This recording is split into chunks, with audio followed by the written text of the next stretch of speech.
across all Pinwar states and provinces. I'm also pleased to announce that as of this meeting, Mr. Nursey will be joining me as the Canadian Vice Co-Chair of the Pinwar Regional Tourism Council. So congratulations, Paul, and thank you very much. Next, we'll have on the screen and hear from Jennifer Horsnell, Senior Director of Destination Development for Destination Canada. She will be providing an overview of Destination Canada and their bilateral tourism corridor program. Now, with these two presentations as fuel, we will then facilitate a discussion among members of the Regional Tourism Council to discuss two key questions. First, we'll explore how we can improve the production and content of the dashboard so it can more effectively be used to drive tourism policy and economic development across the Pinwar region. And second, as we lead up to FIFA and as we look to the years and decades beyond FIFA, we'll ask each Pinwar state and province to describe their top two strategic tourism opportunities, their priorities, or their risks. And this input will help us focus the council in the coming months. Now, for those of you who are not familiar, Pinwar's Regional Tourism Council formed in late 2023 out of a need identified by Pinwar's longstanding and more informal tourism working group. Following the pandemic, because of the importance and large scale of Pinwar's tourism economy, we recognized the need for more deliberate bilateral coordination and dialogue between the US and Canada and between government and the tourism and travel industry. And I'm proud to say that the council is now composed of an elected official and an industry representative from each of our 10 Pinwar jurisdictions. That is a wide span and an incredible opportunity, and I thank every Pinwar RTC member for their dedication to the council. Now, with the FIFA World Cup coming next year, the RTC's initial focus is on working as a region to strategically plan for the international and domestic travelers who will be visiting our entire cross-border region. With this council, we are hoping to use the upcoming World Cup as a catalyst to build an enduring mechanism for strong cross-border communication and coordination on tourism and border issues. Now, while much of the discussion over the past year has been on preparing the region for the upcoming World Cup, we want the RTC to be sustainable and relevant for all Pinwar states and provinces in the years to come. So what excites us is what is yet to come and what will happen for legacy after the FIFA Games. So as a tourism professional, I can tell you that over the last year, because of our work, there have been two key areas of focus that will help tourism across the region for many years to come. The first area is in cross-border emergency management planning. And prior to the Pacific Can funding announcement that we'll be discussing in this afternoon's second tourism session, Pinwar held an in-person meeting in Seattle focused on the cross-border FIFA emergency management and disaster resilience planning. Over 50 attendees from local, provincial, state, and Canadian and US federal levels of emergency management, border security, and transportation participated. We then followed that discussion with an excellent emergency management discussion at the Impact Sustainability Conference in Victoria, when Director Robert Ezell from the Washington Military Department's Emergency Management Division was a key speaker. So we actually bookended our emergency management discussions because we know, as you saw in the first session or the last session, forest fires don't pay any attention to political borders. Secondly, Pinwar also received funding from the Port of Seattle to develop a regional tourism marketing and traveler information portal for domestic and international visitors. The primary goal of this project is to promote out-of-province and out-of-state visitors to travel through the broader Pinwar region while help facilitating their journey. So there's been important work happening early on in the council's life, and we all look forward to the next year. So without further ado, I'd now like to call on Mr. Paul Nursey, our new Canadian Vice Co-Chair of the Pinwar Regional Tourism Council, to present the 2025 Tourism Dashboard. Paul, it's over to you. Thank you, Dave. Thank you, Representative Ryu. What a long and interesting title that is, but that's we'll go with it. Sounds like the old United Nations World Tourism Organization when they like second alternate vice chairs, and it's a lots of different things there. So I don't think we have a clicker here, so I'll just ask the back of the room to advance the slides, if that's okay. And before I do, I should also, before I launch into my glorious 4-slide presentation, I also want to acknowledge that where I work is on the traditional territories of the Lekwungen speaking nation, particularly the Songhees and the Kasapsan. And we're delighted to actually have Songhees tours operate out of our visitor center in Victoria. So it's important for all of us to deepen those relationships. So as Dave mentioned, we've been involved in Pinware for over 10 years, delighted to have been sponsored. You know, we live in a part of the world where cross-border enablement and travel enablement is vital to our business success. We're very supportive of the work that Pinware has done in lobbying for pre-clearance, which has helped us with our inner harbor ferry terminal, the Belleville terminal, which will have a pre-clearance terminal opening in 2028. And just Pinware is just a great organization to work with over the years. So for 10 or 11 years, our organization, working with the Ministry of Tourism, Arts and Culture, or various different entities that it has, just has aggregated publicly available statistical information related to the tourism and its impact, just for the purpose of stimulating conversation. You know, there are elected officials here, there are private sector officials here. The visitor economy, as we now call it, previously kind of known as tourism, is often underappreciated. So, you know, the numbers I'm about to present are staggering, and I will probably share in my professional opinion, they probably underrepresent the true impact of the visitor economy, because they're probably 1 or 2 years old, and there's been tremendous growth. And also there's so many adjacencies related to foreign direct investment and other things related to the visitor economy. But, you know, there's the potential, you know, upside and growth and job stimulation and, you know, Indigenous reconciliation, environmental protection, that all these things provide revenue for. There's also the downside risk, and the downside risk never became clearer than when we were dealing with the pandemic. And during the pandemic, Pinware was vital in terms of working with officials at all levels, you know, across borders to help get borders open again, things moving again. And it's one of those situations where you need to have the relationships in place before the incident happens.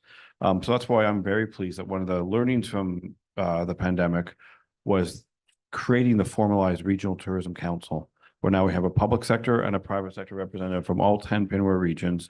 And I'm going to volunteer a lot of my time to support Dave, who's been championing this along with Councillor Ryu, because I could think of no more, you know, worthy cause than to be very involved with Pinware. Because when the next thing happens, and maybe some would say the next thing is happening now, you know, with kind of the political tensions that we're all working through, we need to rely on those relationships, those people-to-people relationships, at all levels, which is why I was delighted to be invited to work with. It was very small, but Blackwall Ferries in Port Angeles invited myself to go and be the parade marshal for the 4th of July parade, and it was an honor to do that, kind of in spite of the challenges that we're working through right now. There was press on both sides of the coverage, but we can still love our neighbors and work together productively in spite of what's happening kind of at the leaders of the nation state level. And, you know, we've often talked about the 2-nation vacation that will come, and that will ebb and that will flow. But our region is interconnected. And, you know, while FIFA will provide a high level bookmark on that, it's the day-to-day stuff that often drives these huge numbers, which I'm about to present. So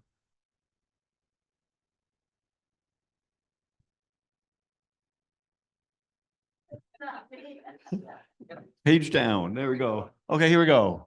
Whoa, wow. Okay, so not sure if it fits. So this is employment. And again, this will skew a little bit every year because not, and we can share this. I see lots of people taking pictures, but we can share this. You know, the numbers are just massive, but we have an infographic on the next slide, which I'll move to. Oh, okay. That's the one I want. Okay, no, not. We'll see Jennifer in a minute. We're having some AV challenges here, but we'll work through them. So slide 3 on my presentation would be helpful.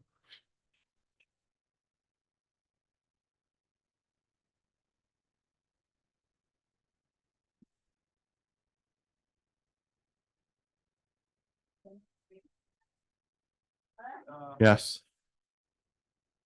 We're not gonna put more stress on the guys in the back of the room. We'll just relax and chill out until, there we go. There we go. Okay.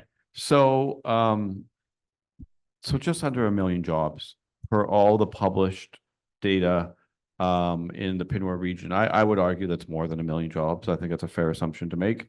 265 million visitors, annualized, if you take a cut across all 10 jurisdictions. That's a tremendous responsibility. That's kind of the message I wanted to convey today. I think of all of us working in the private, not-for-profit, and public sector, related to the visitor economy, we have a duty to make that experience as efficient as possible. Whether that be at the border, whether that be at other ports of entry, whether that we have integrated, policy, but those are some massive numbers.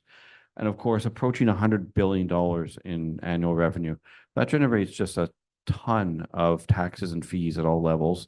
We're talking about a convention center expansion in Victoria. The business case is going well. And you just have to look at the PST, the provincial sales tax, right? To see that the payback time on hundreds of millions of dollars in investment is really just 6 or 7 years. And then the 40 or 50 years of the economic life of big infrastructure, can last well beyond that, just driven by the taxes that are there. So the business case is incredibly strong. And it's often one of those underappreciated sectors. I'm not sure about what your experience in your jurisdiction, but we're probably looking at about 15% revenue growth this year, in a period of economic uncertainty. And what we've learned over the years is that the visitor economy is very kind of agile. I kind of call it like cement, like, self-leveling cement. If one source market is maybe not working for geopolitical reasons, we can adapt and find another way. The base of business through meetings and sports and conferences, it again gets complemented by the leisure business. It's very interesting to see how we've been through all sorts of challenges. But when you look back on these numbers over time, because we do have the data set now, it just steadily increases, except when there's a black swan event, such as the pandemic. So this is an area that deserves public policy attention, not only at Pinward, but at all tables. The risk is when non-experts get involved and make decisions just with kind of general ideas that they'll help tourism. I think it's important for everyone to actually engage with experts, because there can be negative externalities with things that happen. But this was the purpose of the dashboard. And I have one final slide before passing it back to the chair, which was basically just to prompt some discussion questions. Pardon me, that's our source markets, which are broadly aligned in terms of expenditure and origin. You can see that the Canadian domestic traveler spends a lot less than international travelers. So for those who think that we cannot travel across borders, that may work in the short term, but not the long term. So we do actually have to resolve differences. And I think there may be, is that the last slide in the presentation, or is there what? Yeah, okay, perfect. So that's it for the dashboard. Again, it's desk research, it's research of research. But I think working together through the Regional Tourism Council, we can dig into it, update it more regularly, and make it more of a living, breathing document, and make things happen with it. Thanks, Dave, for the opportunity. Thank you, Paul. Is there a question from the floor related to the dashboard? If not, I have one. Okay. We have a minute or two in hand. Hope I can answer it. Well, I was just impressed when I looked at the last dashboard in the job growth from year to year, which is about 200,000, which is, I guess, 2023, just coming out of the pandemic, moving to a more normal year in 2024. We see just how job rich tourism is, which means really every city and town across the Pinward region has a stake in tourism. Yeah, that's a great way to bring it down to the local level. I think the other way to look at it, and there's a couple of things that, because I asked my research team, we're a large tourism board, third largest in BC. I do have the capacity for a research team of two, and I asked them to kind of give me to break it down for me. And they told me that it kind of in the intervening 2-year period since we did the last dashboard, Alberta has had a very aggressive and very successful tourism strategy, which has stimulated a lot of jobs. And Washington State has also, their numbers have jumped up. And of course, this will be uneven. So the job growth is there. And I think as we all came out of the pandemic, we had a hard time with labor.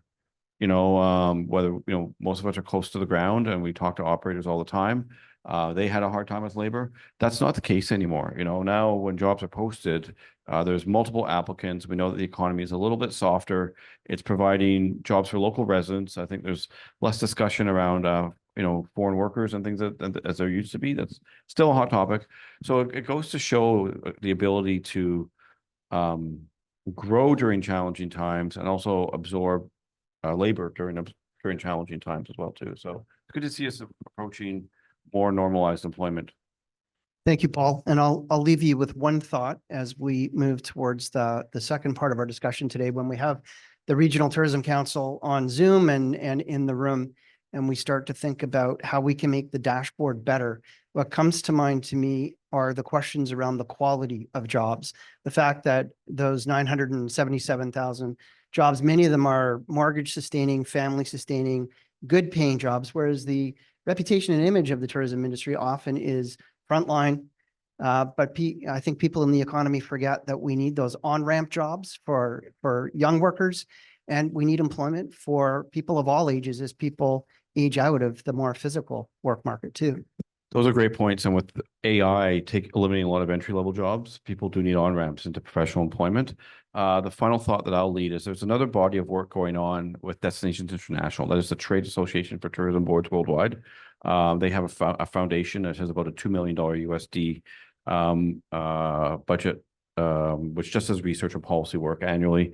I sit on the board of that. And this year, we're really working to create really deep causality research linking international visitation specifically to FDI and other adjacencies, right? You know, there's a piece of work that I was involved with in my old days at Destination Canada and the Tourism Industry Association Canada from Deloitte called Passport to Growth, which specifically and empirically proved the link between a visitor, kind of an investment class visitor, and then attracting foreign investment, which then is stimulative on its own.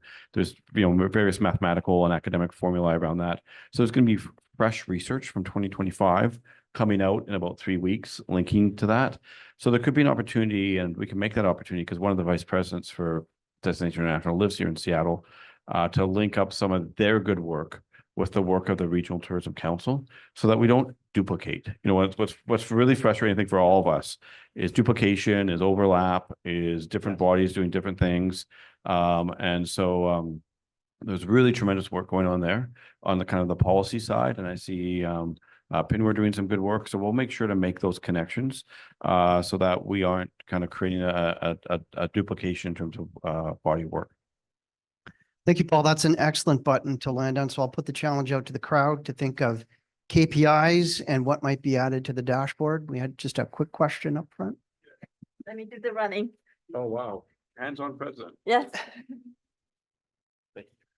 So on your second slide, I believe that was part of the dashboard. Does that allow the user to drill down to specific regions, states, province, anything like that? Yeah. So, you know, yeah.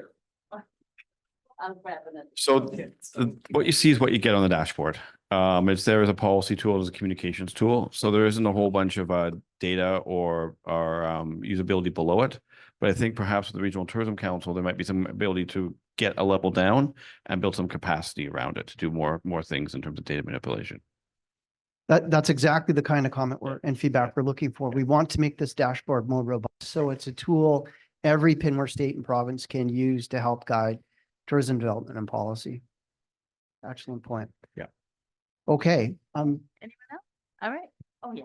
Oh, excellent. Wait a minute. Wait a minute. I'm getting my steps in. Thanks. Thanks for the insights today, guys. I'm curious about your stats around Indigenous tourism and where that fits in terms of with FIFA and obviously the World coming and the cultural requests that they might have. And Paul, great stuff in terms of DV offering Songies, the visitor center platform in terms of retailing their tours or experiences. Can you speak a little bit about where and if the region and the work is inclusive to Indigenous tourism and how you see that growing over the next couple of years? Yeah, so I think Indigenous tourism related to PINWAR is probably something for the PINWAR board to discuss.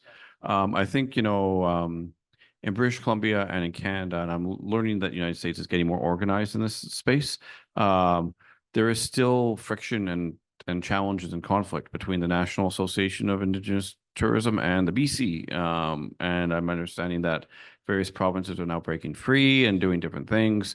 So for an entity that's not involved in it directly, that's a non-Indigenous, it's quite challenging to know actually who to partner with and who to do your best work with. So what we're trying to do is be as local as possible. And then, well, basically governments and not-for-profits kind of sort out the different relationships at the national and provincial level.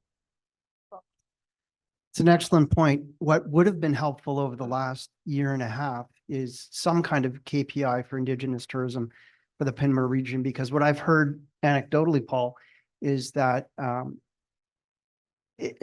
particular sector has struggled in some states and provinces in their pandemic recovery. And it might have helped get their story out sooner to help with that recovery from the disruption. So I think it's an excellent thing to add to the dashboard if we can find those data sources. With the Indigenous community support. Yeah. Because it's very challenging to tell a story without the consent, right? So that's fraught. Sorry, long-winded here. So I looking at the dashboard, just trying to think how helpful that would be for our distinct regions or our states, province, whatever. It would be nice to be able to 10 years from now, go back and look and say, how did the World Cup affect Idaho, or how did it affect Oregon? To be able to slide back and look at that. So as we plan, so the next time we have the World Cup come here or the Olympics, we can say, oh, look how it affected when we had the World Cup here. And the other question I would have is, do we have any data going backwards that we could put on there that I could go back and look and see what did Whistler have any effect on any other when they had the Winter Games? The Vancouver Whistler Games, yeah. Yeah. So I can speak to that because I was actually in the National Tourism Board during that period of time. And that organization received a $26 million appropriation to lift and elevate the brand, and then was then challenged to measure and attribute it. And it was a very hard thing to do, right? There's these ideas about brand lift and valuing brands, and then kind of these things are often take time for brands to translate into visitors. And then, of course, the catalytic infrastructure investments that happened as a result of that, a conference center in Vancouver and things of that nature. So these are very tricky things to disaggregate. But we do have the dashboard going back 10 years. So we can actually aggregate that data. I mean, it's in that form, right? So it's helpful. Each province and territory will have their own statistics. So that could be an interesting academic study. But I will tell you, as a working professional, direct attribution from a major event in terms of kind of broader policy goals is very hard to measure beyond the direct room nights, the direct earned out equivalency. But I think we all have enough kind of knowledge to know that we have a bunch of eyeballs on us that wouldn't otherwise be on us, and investors and others that are coming that wouldn't otherwise be here. What's our tactical plan to leverage that, right? And so because every day I'm in the business of bidding on conferences and bidding on sports tourism and bidding on other things to provide that foundation business. These things are a lift. And the story's mixed, because it's studied academically a lot, seasonality, things of that nature. And sorry, sir, these are great questions. Where are you from? Just so we can kind of frame the responses. Idaho. Perfect. Okay. That's where I was curious. Can I see what it would happen? Did Idaho get any bump from the Whistler Games? I can tell you in Victoria, it was negative. It was a negative effect. And that is because of what something's called the aversion effect. I wasn't in Victoria at the time. I arrived there in 2013. There was all these promises about spillover and all those type of things, and none of it happened. And people didn't travel there because of what's known as the aversion effect, the security perimeter and things of that nature. So I arrived there in late 2013. And they were up in arms because the provincial government made a lot of promises province-wide about the boost that would happen from the Whistler Vancouver Games. And in fact, the opposite happened. So that's why when these things happen, you need to be very careful and be very deliberate to make sure it happens. We've often talked about hosting the Commonwealth Games in Victoria again. That's a brand that doesn't work anymore. No one will take the games. They're very expensive. They always want to drop them in August. And we always go back to our lived experience in 2010, 2011, 2012. There was also changes in our political structure with our tourism board provincially being rolled back into government. There's all sorts of stuff going on around the Olympics. But you can't just naturally assume that because these mega events come, that they're going to be positive. There needs to be planned and deliberate tactics to help leverage them. I'm going to put David Blandford on the spot because in Washington State, we actually zeroed it out on our state's investments on tourism for 7 long years. And now we've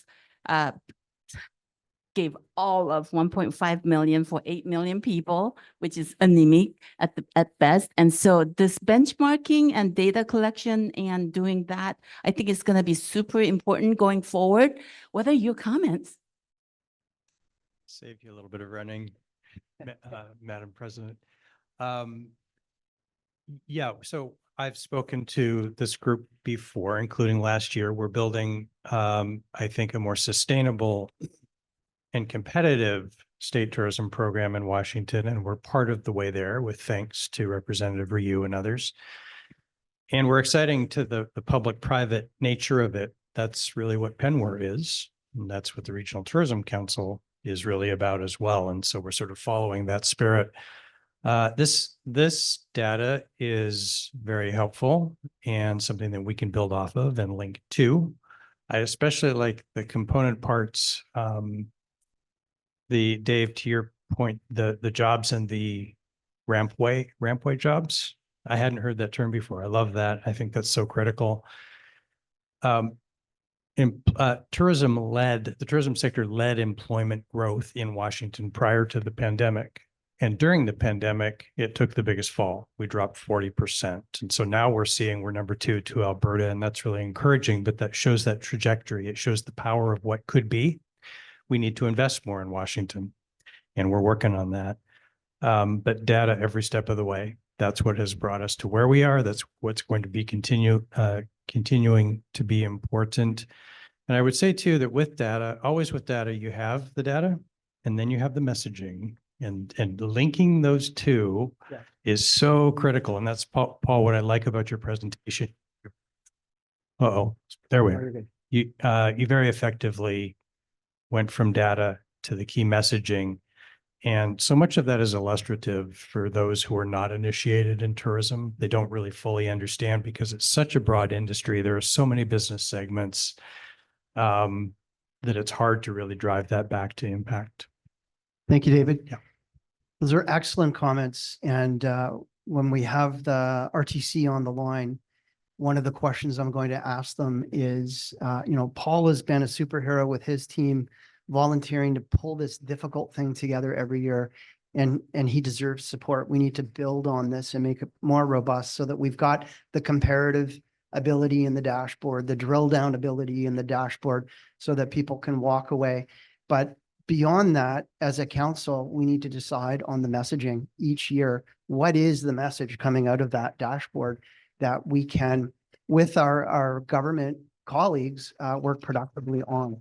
Because we are such a policy influence sector, such a large sector in terms of employment and economic impact, that we ought to elevate the discussion of tourism in our region to more professional and data-driven levels. So I'd like to move on now. We have- One more. Oh, if yes, you don't Madam mind. President will defer. There's a question that the numbers are impressive, and also whether dashboard is available online. And then lastly, how can we inspire the message and the economic impacts? Because there are certain areas like Barcelona limiting cruising. How do we overcome those messaging? Maybe I'll tackle the first one first, the Barcelona one. I get very concerned when folks try to translate a European problem to North America. They're completely different. I'm fortunate enough to have a part of my life in London, England, so I have a lot of exposure to Europe travel.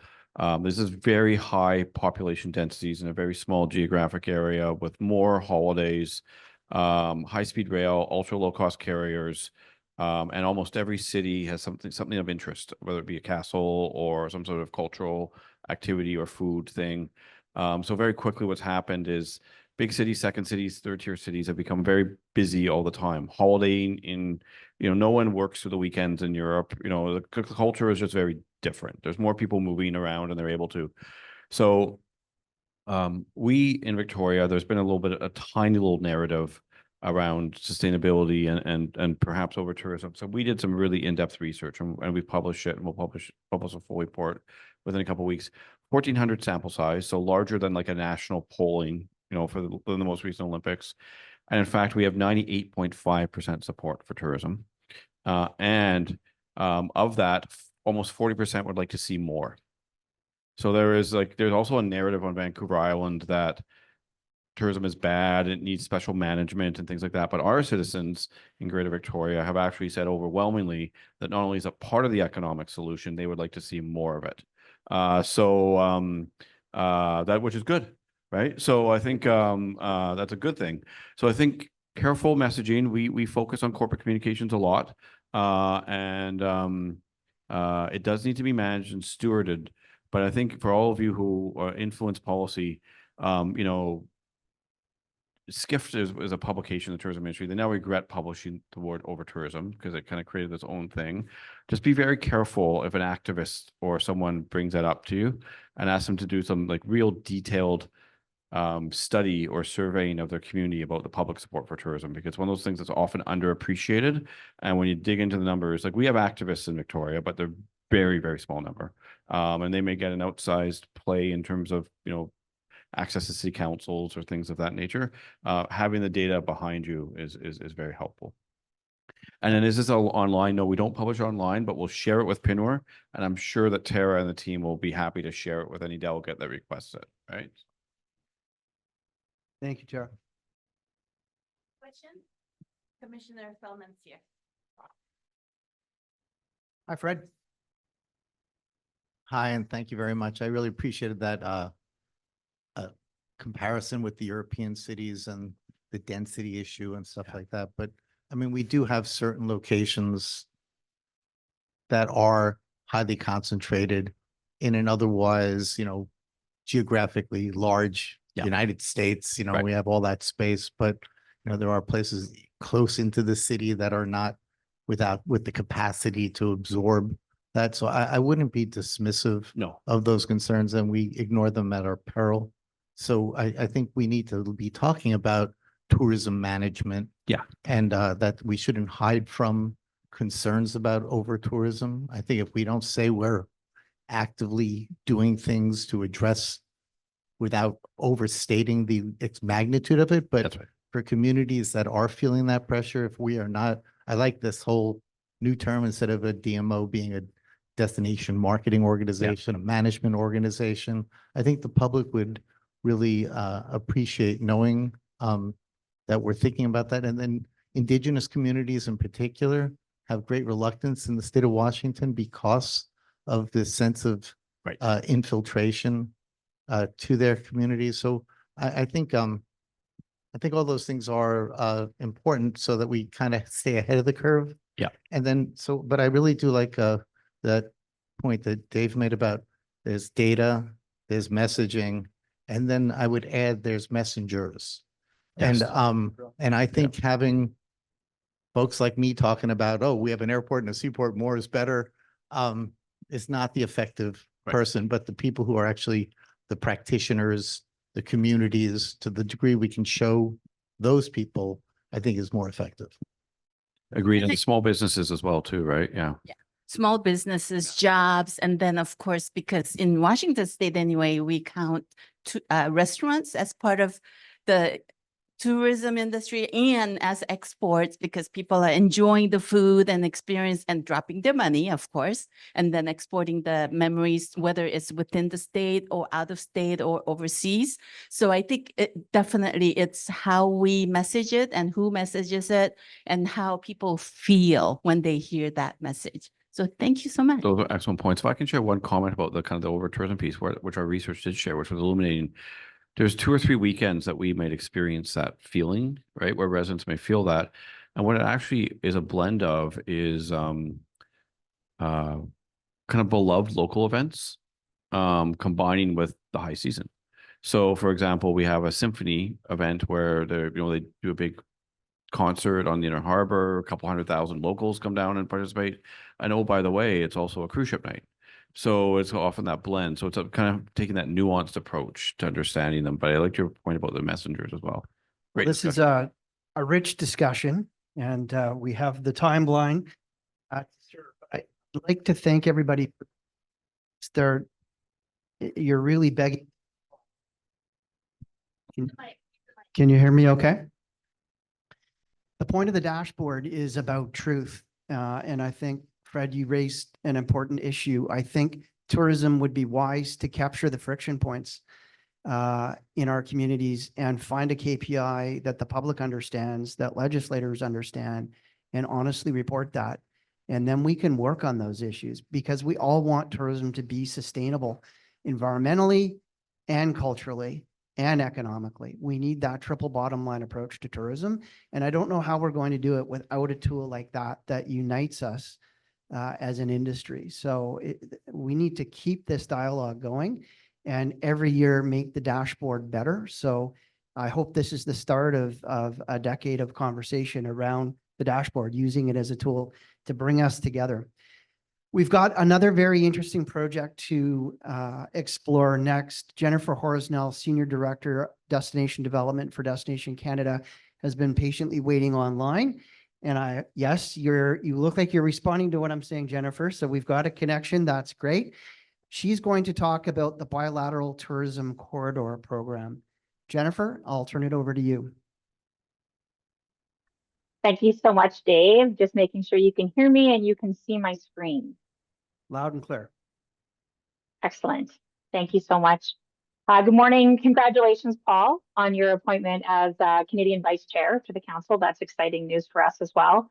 And thank you to Representative Rio and Dave for inviting me to present Destination Canada's Tourism Corridor Strategy Program.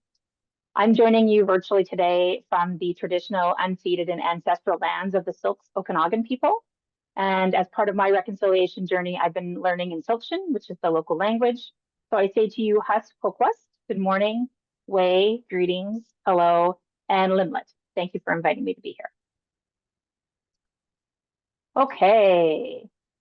Many of you may be familiar with Destination Canada. We're the national destination marketing organization or management organization, and we've worked for many years to build international demand for Canada as a tourism destination.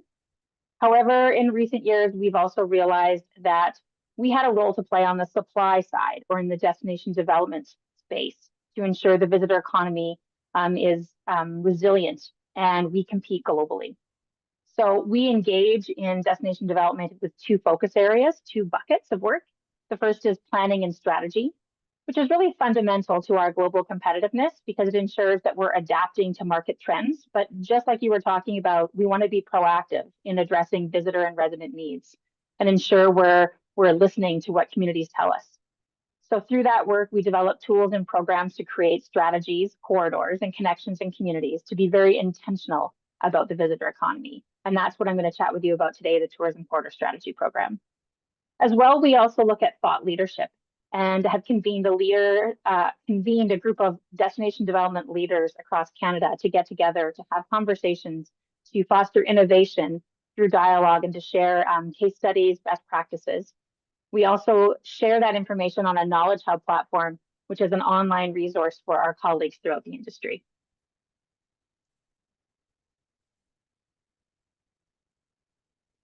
And it's through our conversations with our colleagues and partners that we identified an existing gap. Tourism planning and development was happening across the country and in some areas being done very well, but it wasn't consistently done. And some of our more rural and remote communities were unable to consider destination development. And even less so when you crossed provincial or territorial borders. Most of us are held by our jurisdictional mandates and by budgets. But guests don't travel that way. Guests travel because they're seeking nature, culture, and activities that are aligned with their passions. They go to an area. And my favorite analogy is when guests or visitors travel to the Canadian Rocky Mountains, they actually don't know really if they're in British Columbia or Alberta. They're coming to see the nature, the beauty of the Rocky Mountains in Canada. They may understand that they're in Banff, but again, the region, the province, the territory is less consequential. It doesn't matter as much. And Paul spoke about Europe and traveling in Europe. The ability to travel between countries is seamless, without seeing a sign, or you have zero realization of when you're traveling from one country to the next. So as a national organization, we saw an opportunity to foster collective action and bring people together to plan intentionally for the long term and do it just as visitors experience a destination. And this is not new. This has already been, corridors have been developed globally across the world. However, it's new for Canada.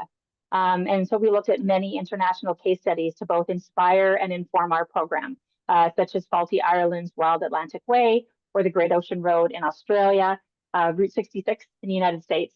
And all the case studies showed how intentional, long-term, and consistent collaboration can lead to success. So the primary goal of the program is to contribute to a more resilient tourism industry through accelerated destination development of multiple corridors across Canada. And I have our program objectives up there on the screen, but I just want to call out two. We really placed an emphasis on accelerating collaboration amongst varying stakeholders within the corridor, and especially between provinces and territories to strengthen capacity and leadership. We wanted to integrate strategies and align priorities to support those shared goals. And second of all, and this was also referenced earlier in Paul's presentation, we wanted to generate some new economic prosperity. We wanted to attract investment. And through the corridor program, we were able to bring awareness and identify projects and development opportunities for Canada. So in 2023, we focused on 3 corridors as pilots as an opportunity to test our assumptions about corridor development in Canada to gain a better understanding of where the barriers and opportunities lie. And we looked at all elements of destination development in the strategy process, including tourism workforce, infrastructure, access, amenities, experience development. And 2 of our pilots fell within the Pacific Northwest region, the Northern Indigenous Lodge Network, which brought potential to Indigenous communities throughout the Yukon, the Northwest Territories, and Northern British Columbia.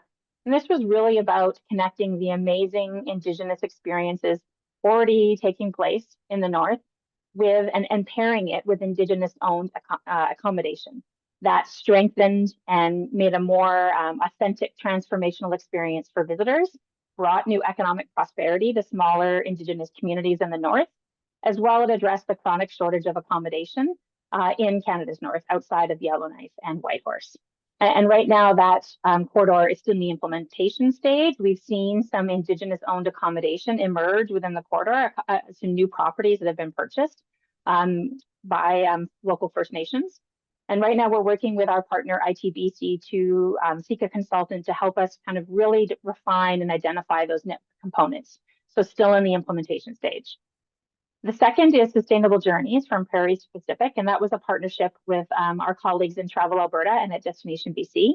And that's all about an alternative, slow connection between Vancouver and Calgary, looking at Highway 3, connecting those smaller tourism or smaller rural and remote communities that really take you through the lush rainforest of the Pacific coast, through into the desert area of southern British Columbia, over into the Rocky Mountains, and then into the fields of the prairies.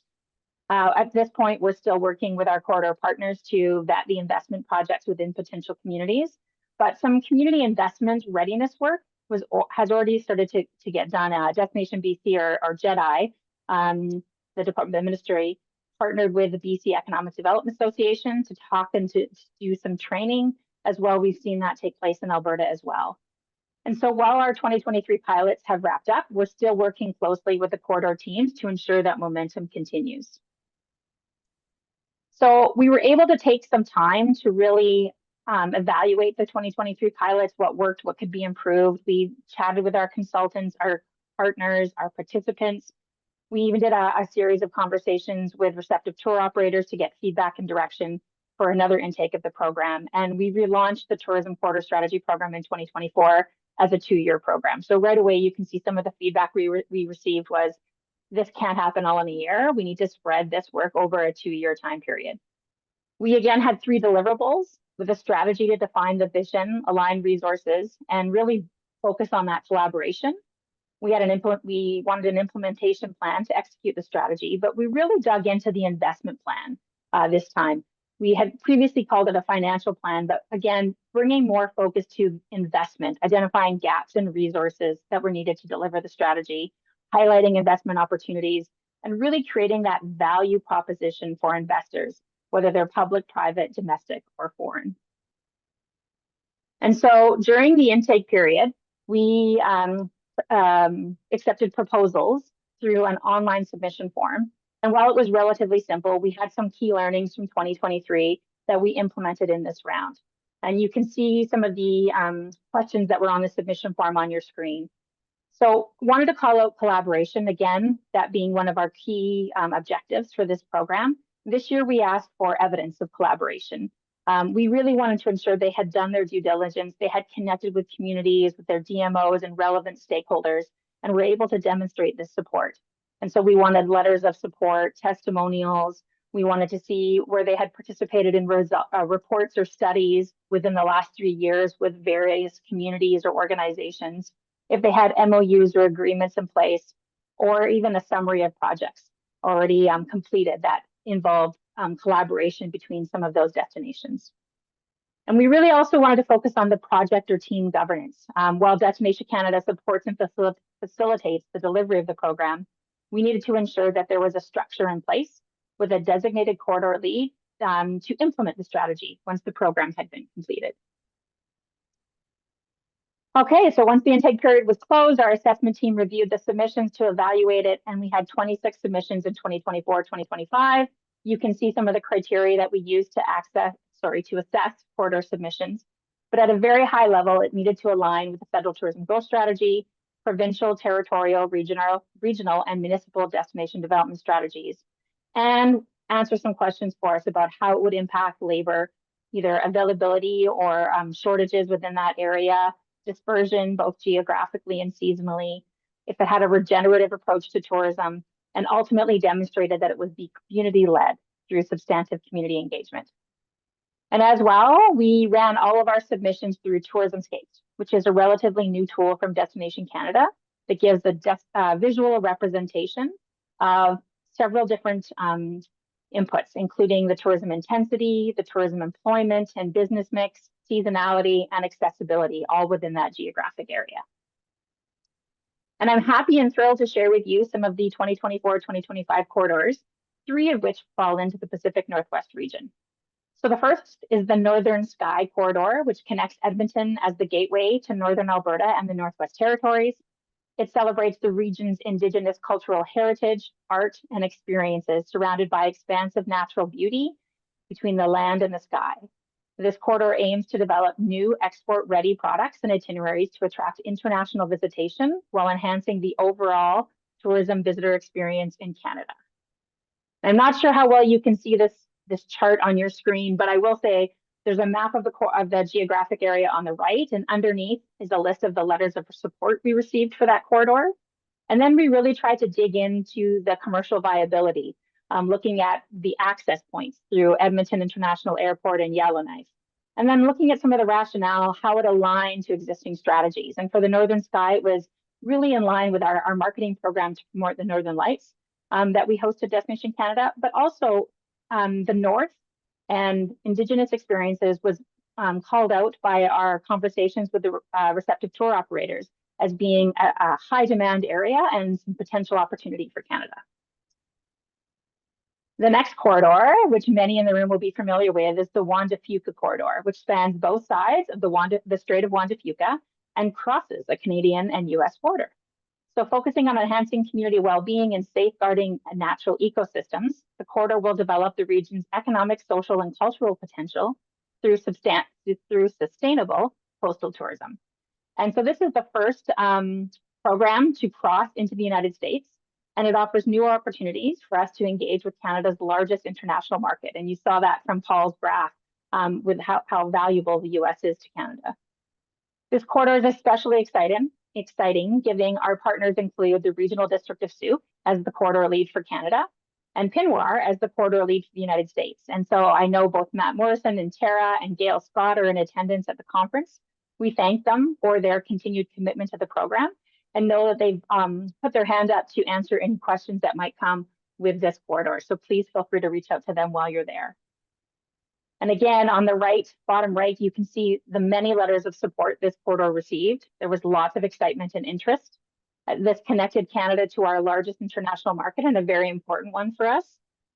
And some recent strategy work had been done on the Canadian side. So we saw a lot of that engagement and a lot of that resident support already in place. And this corridor really looks at a 4-season experience.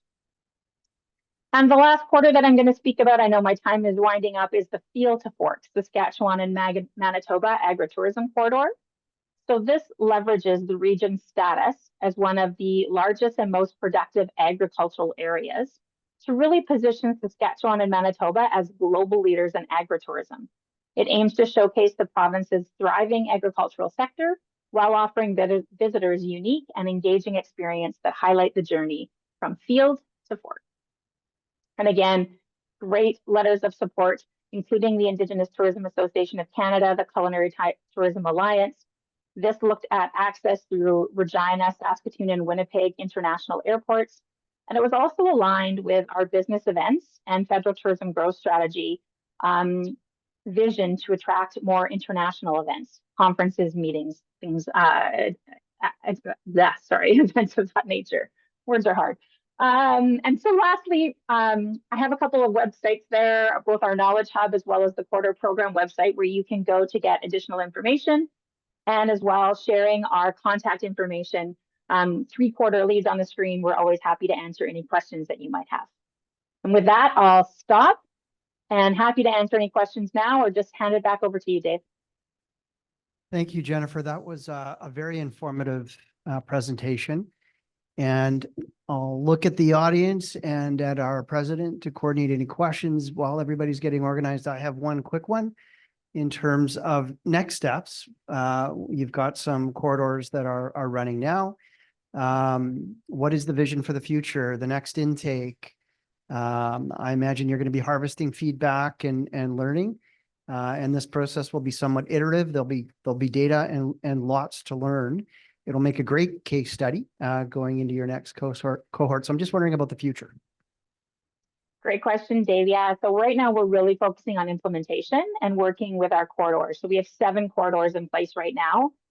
New this year, we also added a climate study that is being incorporated, an impact study that we're partnering with a company on to really assess how we mitigate any kind of climate impacts to the corridors and the work that they're going to entail. We're also looking at really clear ROI tracking. So we've been working with a company to help us really nail some clear ROI so that we can tell the story and really share that data more robustly. So right now we're focusing on implementation, adding those additional 2 elements and gathering information. At this point, we have no plans for another intake because we really need to focus on developing the corridors that we have in place, but always keeping information and gathering feedback to ensure that if the time comes for another intake, we'll be ready to go.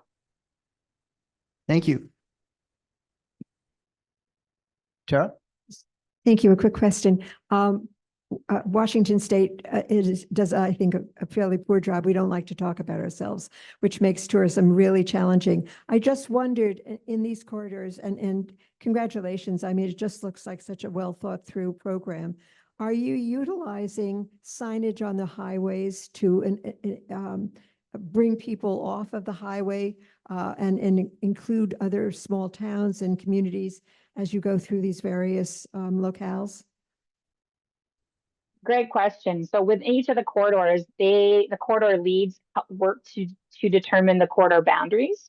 For the majority, it does include about 100 kilometers off the highway so that they were able to include some of those smaller communities, the more rural and remote communities, and able to share some of their experiences and really offer that authentic experience for our visitors.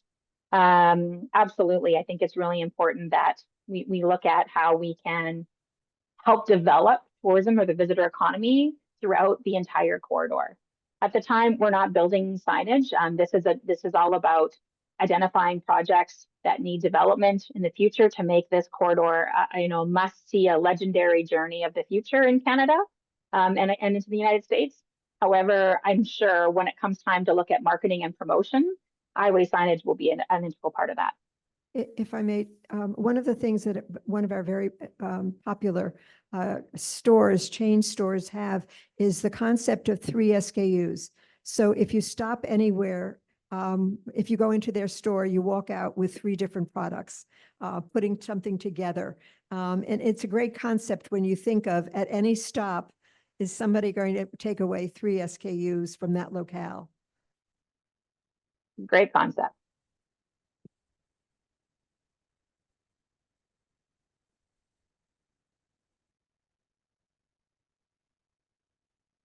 Hey, great work.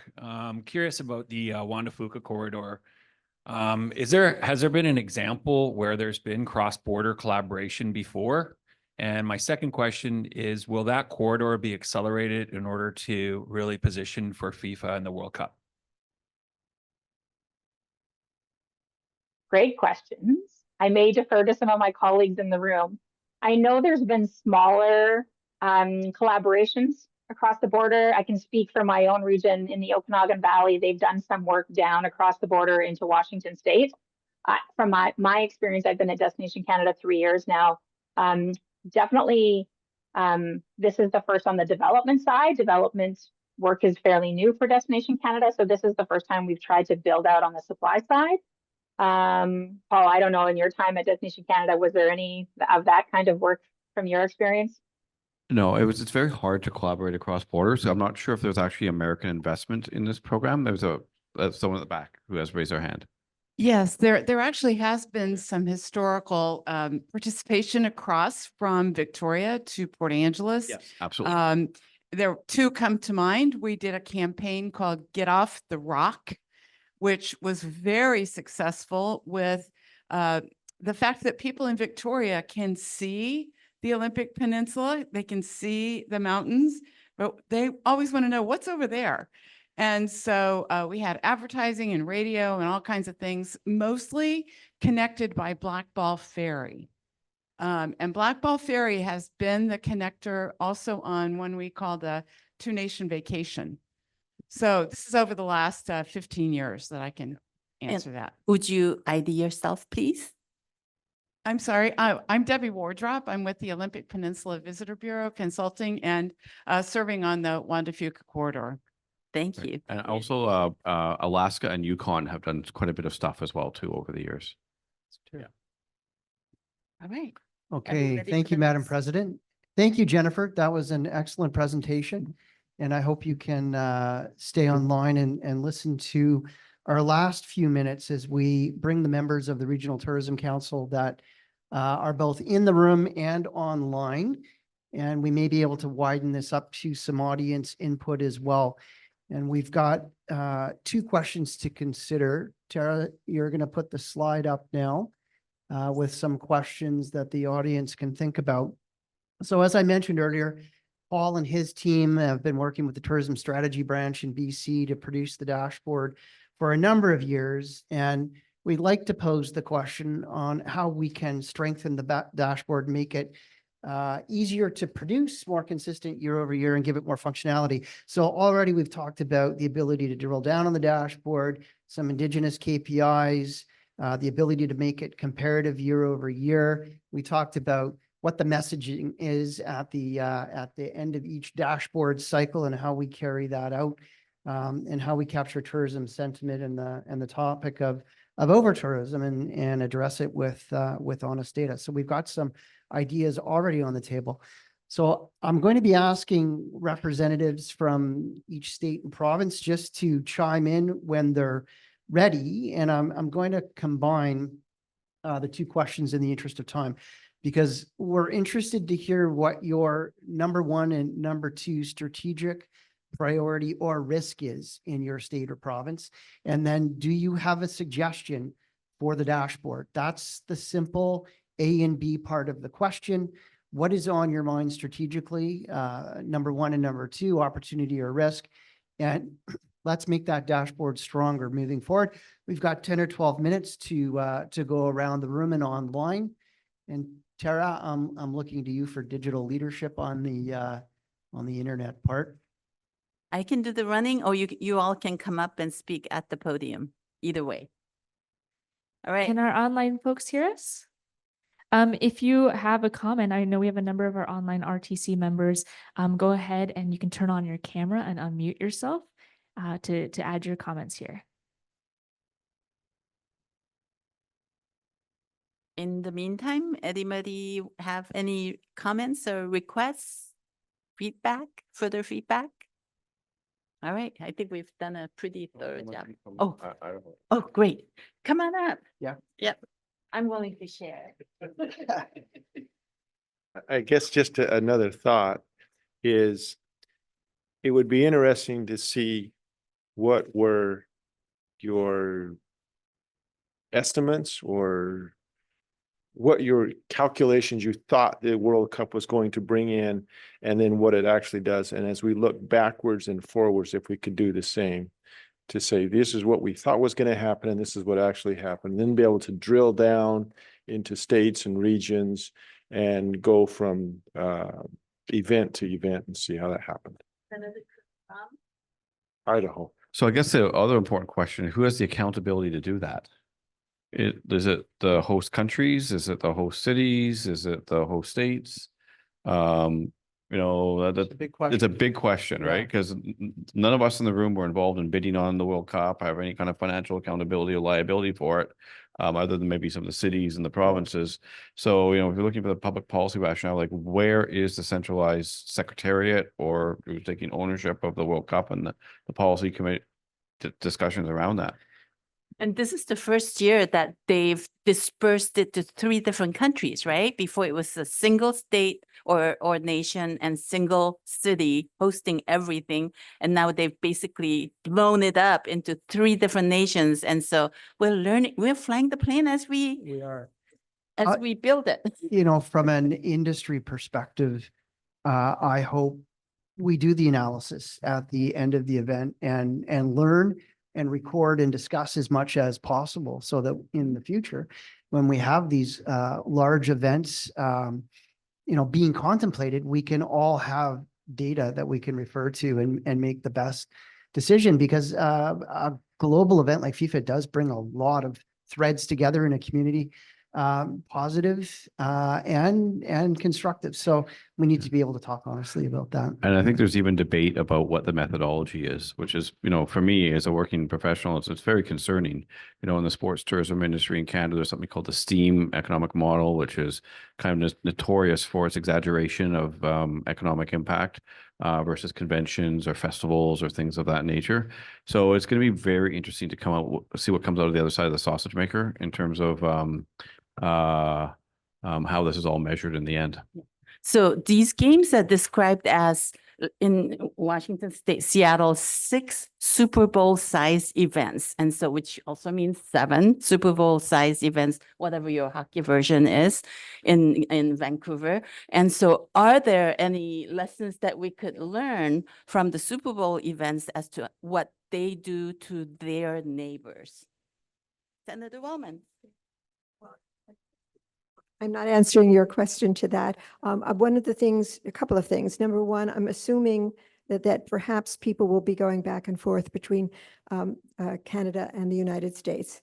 Right now, Canadian Airlines has cut their flights to the United States down to 1/3 of their schedule. And I don't know if they're going to maintain that because people are just not flying from Canada. So are we going to change that for a period of time? And I guess we have to check in with the airline and see if that's part of the overall strategy. Those are important questions. And I think what's going to drive that commercially are who are the teams that are actually playing in the cities. Right. Because of all of us who are involved in the marketing, you know, once the draw is held, we'll be able to assess the commercial opportunity. And the timing. And yeah. the timing. And so that all comes down, I Right. guess, in December. And then I think there's going to be a lot of phone calls and Right. Zoom calls and scrambles and see both in the public and in the private sector. I had no trouble getting into Canada recently to visit relatives, and I had 4 hours coming back through the Peace Arch. It was agony. And of course, that's whether all 43 teams and not just the players, but their support staff and the fans, whether they can enter USA or not. I don't think we have any problem with Canada because you're the much more sane nation right now. But and more neutral nation, yeah, I am absolutely worried about our own. Come on up. Yeah, if you want to talk, you get to put your miles in. I Oh, am- you have a microphone. Go ahead, Okay. please. Ian Berkheimer. I'm with World Connect Energy now, but I used to work for Penware and worked on the 2010 Olympics portfolio in particular. And also I worked on, this is actually the second FIFA World Cup that's in 2 countries. I worked on the Japan Japan-Korea World Cup as Right, well. right, right. But one thing I just wanted to mention with Penwar, there were two projects that I felt were overall, I think, fairly successful that we did for Penwar around the 2010 Olympics. And thinking about what Penwar can do was actually not necessarily destination development, but the enhanced driver's license for Washington State, including both of you, I think. And I know Dave helped a lot on that, and many people in the room. That was really a Penwar initiative. Yeah. I remember sitting and hearing from DHS the first time, oh, you can't do that. Mhm. So I think that's a really good place Yeah. to look at, is something like that. And then the other thing, and I now live in Japan, so I don't know the train schedule, but we got more trains running between Seattle and Portland. And so I think that's one of the things is we're looking at FIFA. It's great to look at kind of destination development and things like that. But what might be a really concrete policy-oriented development that we can look at might be the best place for Penwar to look. Well, and I think if I can add, this is why I'm so excited to be involved with Penwar, but without Penwar's work, we wouldn't have pre-clearance coming into the Belleville ferry terminal, like, Brendan Haberstock and his team. So huge efforts there. So it's kind of where that public policy border, policy intersects with tourism that, many of us have an interest because we live on an island, we're isolated, just like all 10 Penwar jurisdictions do need that good flow of people and goods. So it's really that, the intersection of, from the tourism side, we're delayed that Penwar's taking an interest in it, but where do we intersect our policy interventions in the most practical way, right? So it's a great reminder.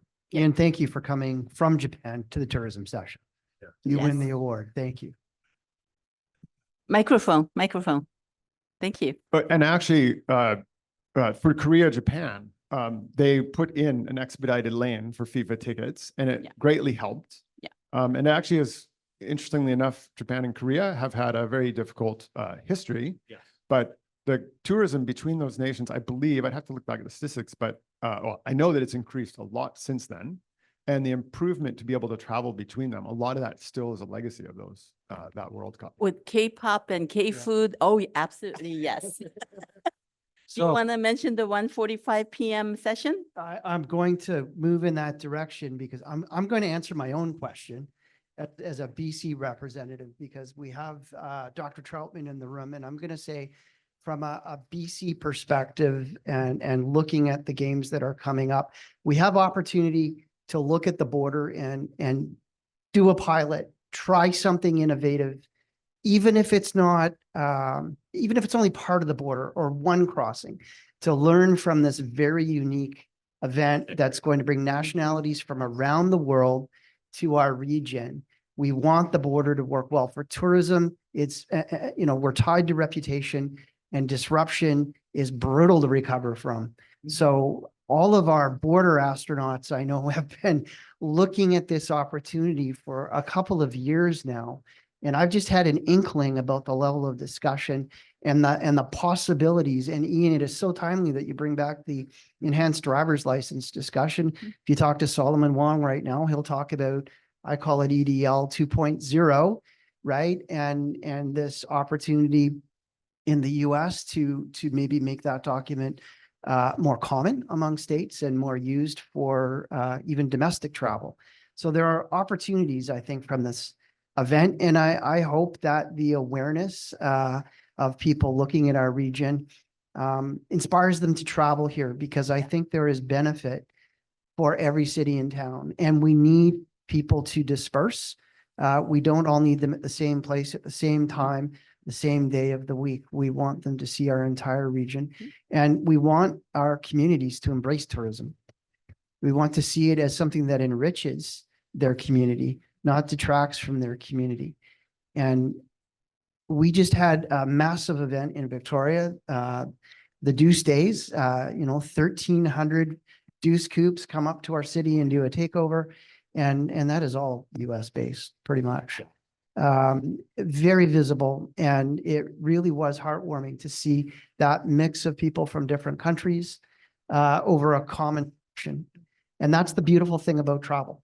That's why I think tourism is important, and we need to be gracious in how we share our region, because we send people home inspired.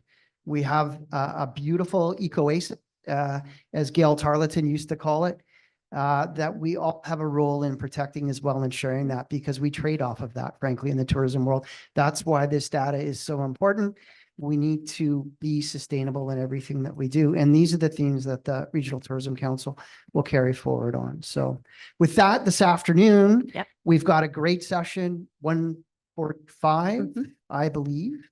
And we're going to be looking at some innovative technology and unveiling something that is certainly unique to the Pacific Northwest and the US-Canadian border. And we've got some amazing people too. In fact, the model is in the room right now. Are you going to be the traveler again with your? Okay, I'm giving it all the way now. Okay.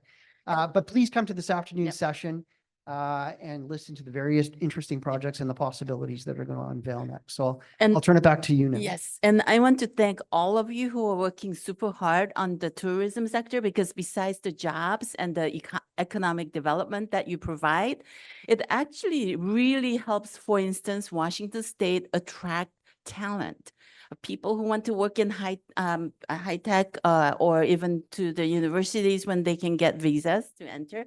But it's really a really good way of building relationships, but also to be really good ambassadors as to how great our region is. And so thank you also very much for working super hard, and more work to be done. Madam President, I'm just going to add one comment, just, for inspiration. I was speaking to a colleague from Prince Rupert recently, who that town, Port City, has been working very hard to become a cruise port. And I asked him, what is interesting to you? You're a big cargo port, and cruise is but a decimal point in your bottom line. What is so interesting about cruise to you? And it was the amenity migration. It was what tourism brought to the community in terms of the restaurants, the attractions, the fun things to see and do, because that helps attract workers and families to settle in the community. Without tourism, all that fun stuff in your town goes away. Yeah. And Prince Rupert's figured that out Yes, they have. and is using, and they're on the move, and they're using tourism to advantage there. Exactly what you're saying. When I got there on a cruise, there was nothing. So less than half a day, but I'm sure I need to go back. Is that it? All right. Thank you also very much. Go to lunch at 12:15. Thank you.